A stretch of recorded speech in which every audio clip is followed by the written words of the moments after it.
এক হাদিসের মধ্যে আল্লাহর হাবিব বলেছেন, উম্মত, নামাজের মাধ্যমে বান্দার গুনাহ সমূহ ক্ষমা হয়ে যায়। ও যুবক, শুনে যাও, এই যে নামাজটা আপনারা আদায় করেন, এই নামাজটা পড়লে পরে আল্লাহ জীবনের গুনাহ মাফ করে দেন। সহিহ মুসলিম শরীফের বর্ণনার মধ্যে এসেছে। আপনারা এই হাদিস শুনেছেন, আমি আবার আপনাদেরকে বরকতের জন্য একটু বলে দেই। আল্লাহর হাবিব একদিন সময় তো সাহাবায়ে কেরামদেরকে বললেন, ওগো আমার সাহাবীরা, তোমাদের কারো ঘরের সামনে যদি একটা প্রবাহমান নহর থাকে, আর ওই নহরের মধ্যে যদি কোনো ব্যক্তি দৈনিক 5 বার যদি গোসল করে, হাল ইয়াবকা মিন দারানিহি শাইউন, তোমরা বলো তো দেখি ওই ব্যক্তির শরীরের মধ্যে কোনো দুর্গন্ধ থাকবে নাকি, ময়লা থাকবে নাকি?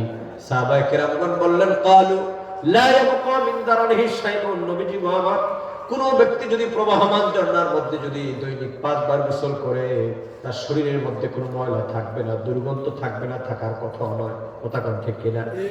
আপনি যদি একটা পুকুরের মধ্যে দৈনিক 5 বার গোসল করেন, আপনার শরীরে কি কোনো ময়লা থাকবে নাকি? কথা বলেন, থাকবে নাকি? থাকবে না। নবীজি বলেন, ওগো সাহাবীরা, এটা হলো আমার উম্মতের দৈনিক 5 ওয়াক্ত